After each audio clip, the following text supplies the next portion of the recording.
Hey, bonjour YouTube, on se retrouve aujourd'hui pour une vidéo sur Fallout 4. C'est vrai que j'en ai pas encore fait du tout. On en a beaucoup parlé en live, on a beaucoup joué en live, dont ce marathon de 21h41 exactement d'affilée. Ensuite, je suis allé me reposer dans le canapé et pour continuer ensuite le jeu.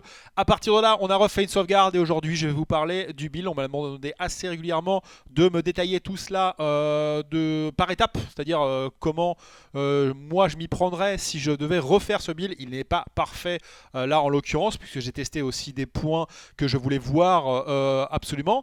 Des points sur certains je suis déçu, d'autres que je garderai mais qui ne sont pas forcément optimales. Donc c'est un build qui est basé sur la mêlée.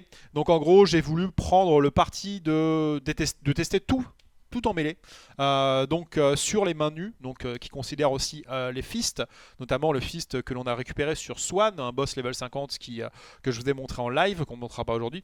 Donc là je vous montrerai le corps du build et on va tester ensuite de voir sur une petite île, hein, le Fort Strong, j'en suis là au niveau d'une quête, il y a un behemoth et on va aller voir un petit peu la puissance que peut générer ces patates de forain en mêlée.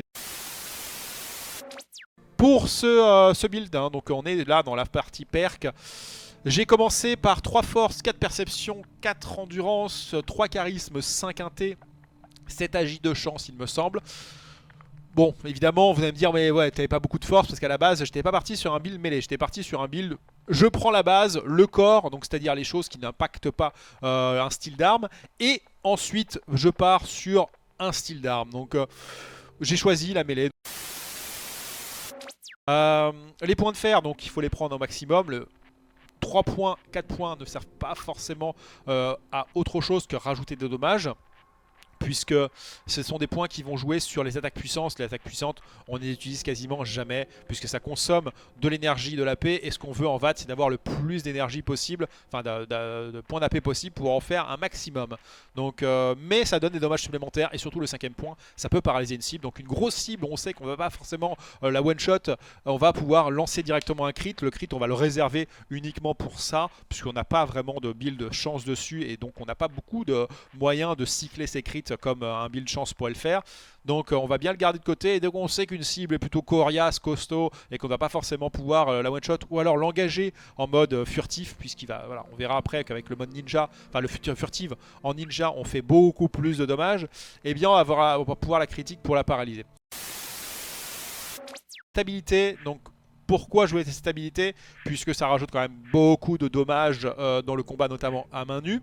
Et je voulais tester la combinaison avec le VATS, hein, donc le SVAV, le système de ralenti dans le jeu. On peut l'appeler le bullet time, qui maintenant est un ralenti et non plus fiche de temps comme avant. Et qui nous permet notamment de combattre de façon statique. Furtivité, c'est obligatoire, puisque déjà en termes de confort, on va pouvoir passer au-dessus des mines, au-dessus des pièges sans les détecter à un certain niveau de furtivité. Et quand on commence à arriver au 4ème niveau de furtivité, on va pouvoir courir en furtivité sans pour autant attirer l'attention. Puisque si on ne marche pas en furtivité de base, on va attirer l'attention des ennemis qui vont nous entendre. Là, avec le 4ème point de furtivité, comme on le voit ici, on est plus difficile à détecter, et surtout courir n'affecte plus notre discrétion. Le 5ème point, et voilà, les ennemis lointains perdent votre trace quand vous vous déplacez de manière furtive, donc ça c'est très bien pour vraiment casser l'aggro directement, repartir, venir, hop, on tue deux mecs, hop, on se casse, on reset plus ou moins le combat. Donc c'est pour ça que je l'ai mis, mais encore une fois, il n'est pas indispensable. Homme d'action, c'est obligatoire, c'est 2 points qui régénèrent beaucoup plus l'AP, puisque voilà, 50% de régène AP supplémentaire, c'est vraiment très très très fort. Blitz, 1 point complètement fumé, c'est juste obligatoire en mêlée. Ça vous permet de faire une sorte de shadow step, de téléporte sur la cible, même si c'est pas considéré comme étant vraiment un téléporte, il vous faut la loss, vous pouvez pas vous téléporter en l'air par exemple, parfois on peut le faire mais parfois la plupart du temps on ne peut pas. Ça vous permet de taper en mêlée de façon plus lointaine. Et surtout le deuxième point fait en sorte que vous faites beaucoup plus de dommages selon la distance à laquelle vous vous téléportez. C'est complètement fumé, c'est obligatoire. Dans une spé mêlée de jouer avec ça, que ce soit l'aspect mêlée fist ou l'aspect mêlée avec des armes à une main ou deux mains, c'est obligatoire. Il faut absolument prendre Blitz, c'est non négociable. Et d'un point, comme j'en parlais tout à l'heure, Ninja, donc Ninja qui va nous permettre de faire vraiment des dommages complètement fumés d'un point de vue en furtif, pardon. Donc voilà, donc pour l'aspect, ce n'est pas tout totalement optimisé, on va dire que c'est en place et que ça fait des dommages vraiment corrects. Je me trouvais ça vraiment très bien puisque les pets ont une IA quand même à chier, un passing complètement dément. L'avantage c'est que dès qu'on a furtivité 5, 4, 5, le pet peut faire sa vie, il va attirer les monstres et au contraire va nous donner la possibilité de bien nous placer, de bien sélectionner nos cibles, de bien regarder ce qui se passe et ne nous met pas forcément en combat et en danger. Donc le nomade furtif est très bien au début, après je pense qu'au final ces 3 points là on peut les économiser. Alors on perd les 25% de dommages pour le 3ème point certes, mais on peut les économiser et jouer avec un pet.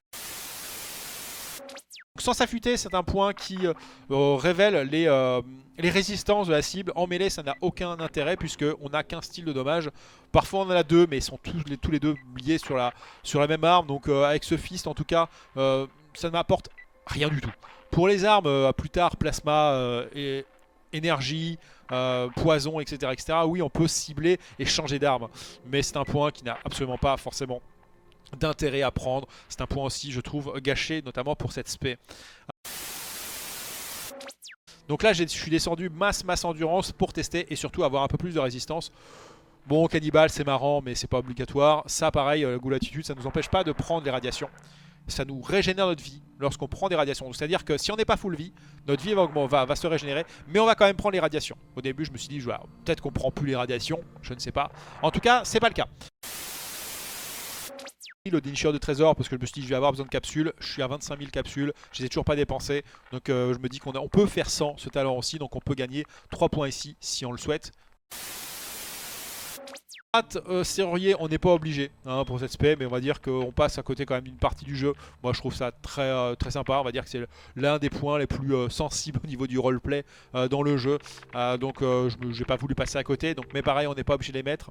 Recyclage c'est pareil, on n'est pas obligé de prendre les 2 points, même si ça nous permet d'avoir des matériaux rares supplémentaires à chaque fois qu'on recycle un objet à la main. Parce que je rappelle qu'on peut laisser les objets dans l'atelier et l'atelier va se servir lorsqu'il aura besoin de matières premières. Il va casser donc des objets lui-même, mais par contre le perk recycleur n'est pas appliqué.